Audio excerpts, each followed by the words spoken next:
Hi everyone, welcome back to Love and Life Sorted. I'm Dr. Sandy Toe, and Easter is all about second chances. Yeah, it's all about giving yourself the chance to reinvent yourself, to be reborn again, right? And why not do the same thing for your love life? If you feel that it's not what you hope it should be, and you still haven't found a partner yet, and you're about to give up, this is the time of the year to remind yourself not to give up. Yeah, because Easter, it's about reinventing yourself. Yeah, so whatever is not going like you want, it's time to give yourself a second chance to pursue what you have left off. It is like a mini reset again, I think. I would deem that this time of the year is a bit of a mini reset. Like the big reset comes in the end of the year, right? So this is considering the midpoint, sort of. Before December, but after January, after this year, it's like the first mini reset of the year of 2026. So yeah, it's a time to reevaluate, do a mid-year reevaluation of where you've come this far, and whatever's not working and whatever you have given up on, it's time to rediscover it. Yeah, and to maybe, do things differently, or just even if there's nothing tremendously different you could do, at the very least, you could redefine your intentions, or you can reinvigorate them, reinvigorate your desires of the year. Yeah, so when it comes to partner choice or finding a partner, we all know, we've all been there before. It's so easy to want to give up because of various reasons, right? So yeah, it could be that you tried, you've tried and tested a few candidates, and they didn't work out. It may be people that you've met and you've interacted for a bit, or they've come your way from introductions, some friends or some well-meaning family and friends. They introduced someone to you, a few candidates, and they didn't work out for various reasons. And each time it doesn't work out, you feel a little bit deflated. Yeah, we all know this feeling, right? We've all been there before, and this is not something to be ashamed about, or it's just when you got a not so good results in your project, or at work or something. You got into a tough patch in your work, or you got grades you weren't happy with on an assignment. It's all the same thing. You feel a little discouraged, of course. You ask yourself, what did I do wrong that made me fail this project, or didn't do well enough in this project, or didn't land the result that I wanted? How can I, what can I do next time to improve it? And what happens if I don't get better at it? You there's a lot of self-blame in there, and you feel quite discouraged. And the feeling that what happens if it happens again next time, that I don't get better at it, or I produce the same unsatisfactory results again next time. How do I live with myself? Or, you don't really have the courage to pursue it again, right? So you might think of maybe working on another project that doesn't entail the same effort. It's not as difficult as this one. You want to take the easy way out.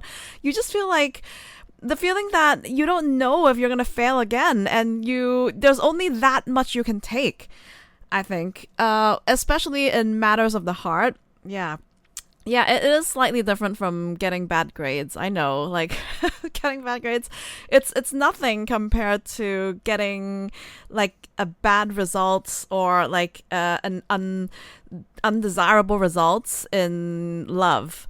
Yeah, so there, as I said, there are many reasons why things didn't work out. It may be that you thought you had a connection with someone, it ended up being one-sided, and that person just didn't reciprocate, and that's a big blow to us, I think, like a big blow to our confidence. We just feel like we failed, and we feel like we don't know what happened, then it's out of our hands, like something that's out of our control, and we just feel bad, like we've taken a punch, in our stomach, and the air is taken out of us. We have all these sort of like happy thoughts and these happy fantasies of us having a potential future with this person, but it just ends up that they didn't pursue it for some reason of theirs. It's either they're just not that into us, right? You know that book written by the Sex and the City scriptwriters, and there was a movie starring like an all-star cast, like Jennifer Aniston and Drew Barrymore, etc. Yeah, like it's about when these girls they think that someone is into them, and it happened that they weren't. These people were giving them signs that they ignored, like such as not calling them and not asking them out, or just basically not enthusiastic in pursuing them. Yeah, and like girls, they get wrapped up in the illusion that these guys have various excuses like for their lack of interest, such as they may be caught in an accident, or they may encounter like a power jam, or they may be stranded in the lift, in the elevator, right? Like they couldn't access their phones, or their phone ran out of battery, stuff like that. They conjure up a lot of excuses to justify why those guys didn't pursue them. Yeah, and so like this book is a wake up call. Like he's just not that into you. It's like a wake up call for women, telling them to just don't waste their time. Yeah, and don't get lost in the fantasy, because like the guys, what they tell you, or I mean what they don't tell you, yeah, I mean what they don't do speaks for itself. Nothing more that you need. Yeah, the fact that he's not calling you, not picking up the phone, not like texting regularly, not even asking you out to see you physically, those are just telltale signs that he's not that into you. Okay, so I know like as women, we all make that mistake. That's why this book has become like such an international bestseller for so many years, and that movie really took off as well. It's just because it's a thing we do. Like we don't we find it like a bit hard to accept the puncturing of our fantasy, like the potential that this person is for us, right? Because we each time we open our hearts and we try to let someone in, it's a big deal for us, and like it's taking a really big risk, right? So in Chinese, there's a proverb. It's like each suitor of yours is your enemy. Yeah, before they commit. Yeah, so that is true. It's like a knife in the heart, but it goes somewhat like that. It's like each of your suitors, before they have committed to you, they're your enemy, because they hold the power to break your heart. Yeah, so before they commit, like all of your suitors who are not committing yet, before that level of commitment is reached, they are all potential culprits of breaking your heart. Yeah, so they're like your enemy. You should treat them like the enemy, and not the friends. Okay, so they're more foe than friends before they have committed, right? So yeah, I mean, in them they hold the reins to breaking your heart, because like while you're there thinking that this may work out and having these dreams that of your future and everything, like they're sitting on it, and they're not doing anything with it, right? So if they have all the potential, they have all the power of shattering your dreams. So yeah, remember that. Like, I think this is a very good proverb to remember. And, once you remember that, you'll be more shielded from grief. Yeah, and just unnecessary grief. You'll be wearing like a suit of armor to shield your heart from unnecessary grief. Yeah, well, that's not to say that you shouldn't open up to anyone, of course. Like that's also like that's like the other extreme end of the pendulum, that you shouldn't venture either. It's like you can't shut yourself completely, that you're completely oblivious to anyone's interests. Of course, that's not right too. But you also can't be wearing your heart on your sleeve all the time, to be like very vulnerable to pain and heartbreak, because that will ultimately be the thing that makes you disillusioned in finding a partner. Because like if you experience like that disillusionment, that heartbreak all the time, like very frequently, like one after the other, then of course you will be very disillusioned in finding a partner. Of course you want to give up, right? It's like you keep filling in like a submission form to enter into like a certain college or university, and then you keep getting rejected. Like, how many years can you wait until you get accepted, which may never happen, right? Like you can't keep like doing the same thing and keep getting rejected and keep trying. I don't think there's only like a number of years that you can do that, I think. So I think it's the same as protecting yourself, shielding yourself from too much vulnerability. Because if it happens like too many times, then like anyone would be very hardened and would give up. Yeah, and for accomplished women especially, it's also that we have another dilemma.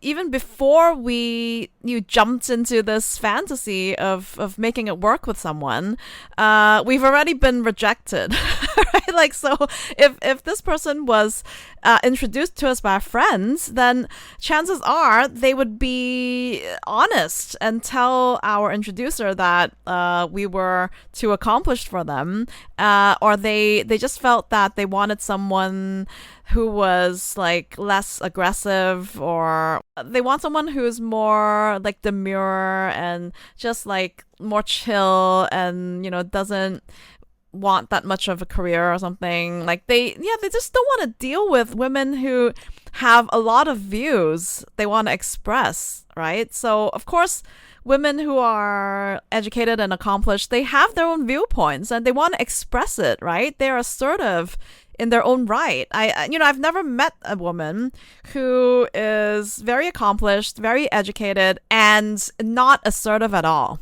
Yeah, it doesn't exist, right? So these two things, they go in tandem.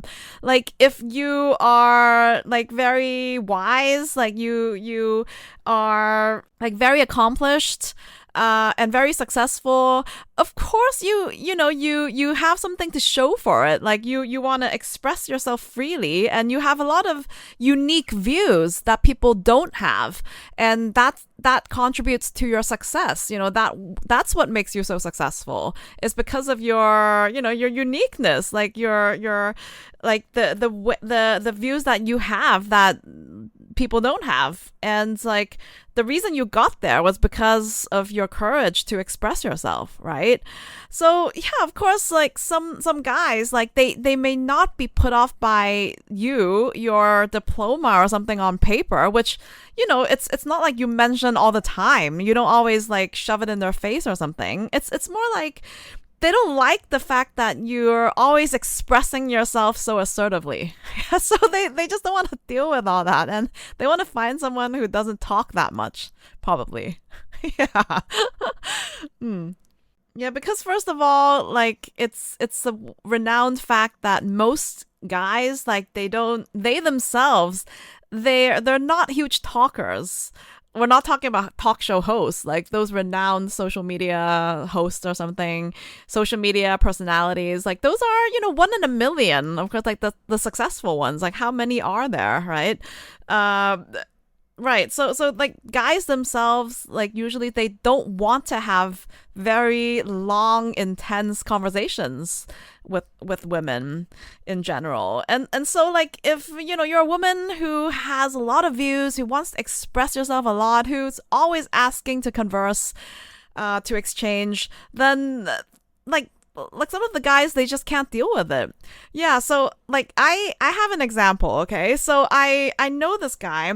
I can't say that there was anything that happens between us, but a long time ago, like I just know this guy along with a group of guys who are, of course, like the same flock, birds of the same feather. Like they would hang out together, right? Like they don't really wanna talk much or go into anything like really deep convos or anything. And so I remembered there was a time when I had to hang out with these people because I had a group of friends who were like I had some girlfriends who were friends with these people. So when we were young, we always were like stuck in groups that we don't have much affinity with, but we don't have any choice because it's cool to just, hang out with a bunch of people regardless, right? We're not very selective when we're young, okay? When we're in our 20s, we're like, just go with the flow, bring us whoever there is, whoever looks cool, you just hang, you're not very discerning,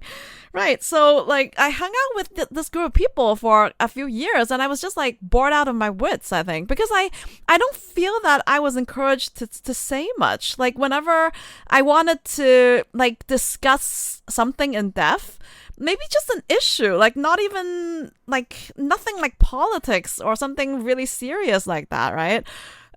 Just something, maybe a TV show. I just really wanted to like get more to like get into more depth about a discussion about like a certain issue or something, a social trend or something. And then like I would always be like shut down by these people, like these group of guys.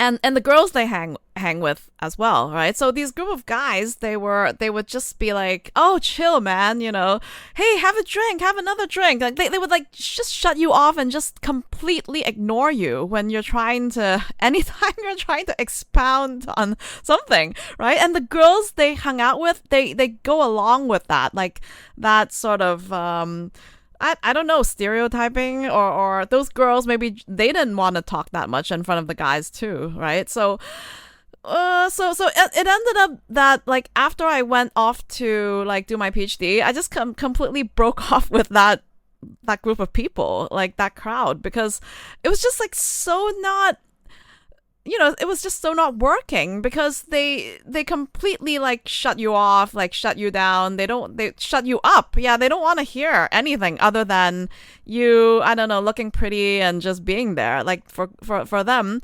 it's just too much of an effort to make a conversation. So, I don't know what they like nowadays, what they discuss with their partners. Probably nothing. Yeah, probably they just like chill.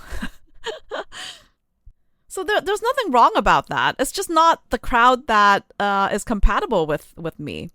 When you're in your 30s, you just break off from old patterns. You just come clean. Like you just got a clean break from people that you're not interested in associating with, because you don't have much compatibility, and you were forced to do that when you were younger. But now you have a choice. Like you have commitments and responsibilities and everything, and you just don't have the time to deal with these people. And it's like a waste of time anyway, right? So better off just not hanging out. Back to the thing about reinventing yourself during this Easter. Yeah, so if you have ever, had some trouble finding a partner because of what was said before, because of what we discussed, it's either that like because of a string of suitors that didn't work out and you got your heart broken, or you just sort of felt felt wronged and felt disillusioned uh, along the way, or it's because you have not met someone that's compatible with you intellectually or something, or there was a string of introductions that didn't work out, and you just wished they did, and yeah, like you just felt that it was a waste of your time and everything, and a waste of your emotions. Yeah, so various reasons, like all we discussed like before, and you've encountered this really makes us want to give up on love and want to give up on finding a partner, because it's just so damn hard to find someone, isn't it? We've waited like 10 years, 20 years, and still there's nothing serious that happened.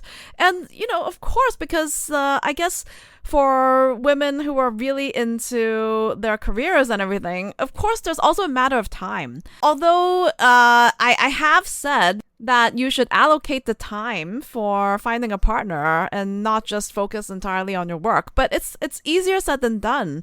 I hear you. Because the thing is, there is hardly something you want to change in your life right now, isn't there? Like last week we talked about thriving as a single woman. It is just so satisfactory. Like everything is going quite well with you, isn't it? Like you've got like an excellent career, and you've got great friends, and you've got the independence and everything going, and you're just like really fabulous on your own. So it's like really, really hard to change the status quo if the status quo is quite good, like as it is, right? Yeah, don't fix what's not broken is the saying. Yeah, so unless you're like saying, oh, okay, I'm really broke, or like I've suffered enough like singles taxes and I just really want to find someone to share them, or I'm just like so lonely that I have to. You're driven, unless you're like driven to the edge of your the precipice. If you've been driven to the edge and there's nowhere to go but jump, you have to jump either way, then is the time that you're going to be very committed to pursuing something, right? So as like finding a partner, right? But the thing is, we're not. Right? So that's what makes it doubly hard to change our status quo.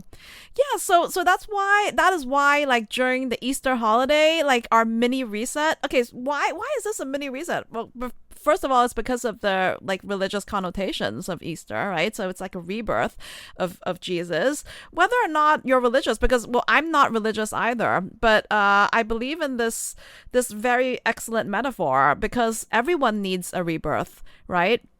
And anyhow, the reset is not exactly in like June as we have it, not in the midpoint of the year, because like it's like summer holidays and no one wants to talk about this. It's like when the summer holidays are here, everyone just wants to laze and like go relax and lie on the beach and just spend their holidays doing nothing. Like they don't want to talk about something so intense like this, right? So that's why I'm talking about it now. Although when you're listening to this, I'm on holiday too. Yeah. So I'm doing this in advance for you so that we all get to reevaluate our lives in a bit. Yeah, so I guess like not only partner choice, but in all aspects of life. We go day in, day out. We do our stuff like day in, day out, and without really taking a breather to think about if we're doing this for what, right? So is this reaching our like ultimate fulfillment? Are we reaching our highest potential? And what's the final product that you want, right?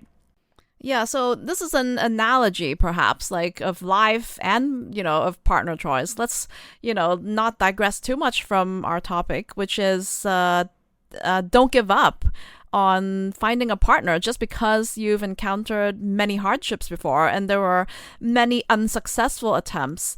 So yeah, this is a good time to strengthen your affirmation that if this is what you want, then strengthen your affirmation to not give up, because intention is key. As I said, intention plus action is key. So as long as you're not like giving up and saying that, saying no to people who want to introduce you to guys, or saying no to the guy who comes up to you and shows some potential or show some interest, then your chances are increased. Yeah, but as so long as you say no, then you've already shut down yourself and you've really weakened your chances. So I think just remember the very, very useful Chinese proverb whenever someone approaches you, that they're the enemy before they commit. Yeah, so I think I really took that to heart when my mom taught me that proverb, actually. Yeah, because it is an ancient one. So I think maybe a lot of old people have heard it. But yeah, once I got equipped with that, I learned how to draw a line between my emotions and reality. Yeah, it's like a reality check. And you feel more empowered and emboldened in your approach to love. Yeah, to be honest, I set that approach too when I was like in a courtship with my husband too. Like I never completely trusted him before he actually like made a commitment, because like if you basically, if you trust too soon, then you're, at the risk of getting hurt, right? So just remember that, like, to save ourselves from too much disillusionment that we don't want to keep on going in, finding love, is to, shield ourselves in a way, to protect our emotions suitably. Yeah, so remember, like, to find a balance between letting someone in, right? Encouraging someone to pursue you, and to place a bit of an armor on your heart. Yeah, so yeah, I know it's sort of hard, like striking a balance. It's always about the balance, isn't it? For everything in life. So yeah, like it's I know it's hard, in one sense you have to let people in, you have to like open your heart to love, encourage the men to pursue you, to let them see your other side that's not intimidating, right? But while you're doing that, while you're doing the work there and making them realize how fabulous you are, you also cannot be too vulnerable to their advances. Yeah, you still have to shield your heart from hurt, right? So just in case it doesn't work out, you've done your best, you've let them in, and still for some reason it doesn't work out. Well, it can be many reasons, like chemistry between people. It's something we can never control, right? So if it still doesn't work out, it's not your fault. It's not their fault. As long as they're not leading you on. Yeah. So, but then like you have to shield yourself from too much disillusion if it doesn't work out, right? So that you still have the stamina and the emotions, and you still have the courage and the idealism to go on your next quest, right? So for the next partner, if this one doesn't work, of course you move on to the next one, and you only just need one to work, right? So I mean, this is like very synonymous with like well, if you're trying to publish a book, you send out your book manuscript to like, I don't know, like 100 or hundreds, tens of hundreds of agents, literary agents, to see who wants to represent you, right? And there's a saying that you just really only need one to say yes, and then you're set, right? So it's the same as like finding an agent is the same as finding a partner. Like you may encounter many rejections in your life, but you only need one to say yes and you're set. Okay. And you found the one, right? So that's why it's called the one. Right? So it's called the one in capital letters for a reason.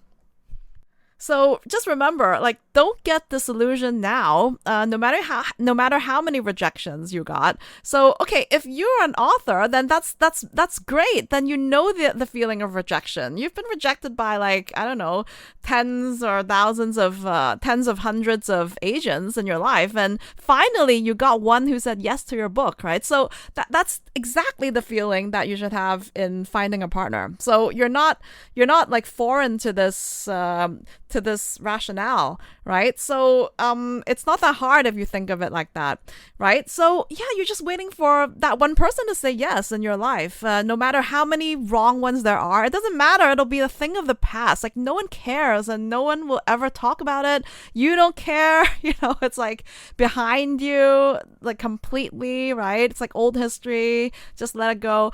Yeah, so you're gonna be ready to embark on one happy future with someone, right? So yeah, I just want to really take this opportunity in this Easter holiday to wish everyone success in reinventing their life, like whatever path, whatever stage you are now. If you're like single and if you're trying to find a partner but feeling a bit disillusioned because it hasn't worked out, it's okay. Yeah, I can tell you it's okay. It'll be a thing of the past once you do find someone, okay? So until that day comes, like when that day comes, everything will be worth it. Yeah, and please, like, remind ourselves not to be disillusioned. And failure is a must. You have to fail in order to succeed. Okay, so yeah, I mean, just take this time to reflect and to reaffirm like your intention and reinvent yourself and feel reinvigorated after like this key moment, like this key holiday, and then you're set for like continuing on your partner choice journey again, right? So yeah, so let's like wish ourselves happy reinvigoration, okay? Yeah, so thank you so much for being here, and yeah, have a wonderful, wonderful Easter holiday, and remember to subscribe to Love and Life Sorted so you don't miss an episode, and remember to follow our IG page if you want to see more fun stuff. I'll be waiting for you there, and I'll see you again next week. Bye!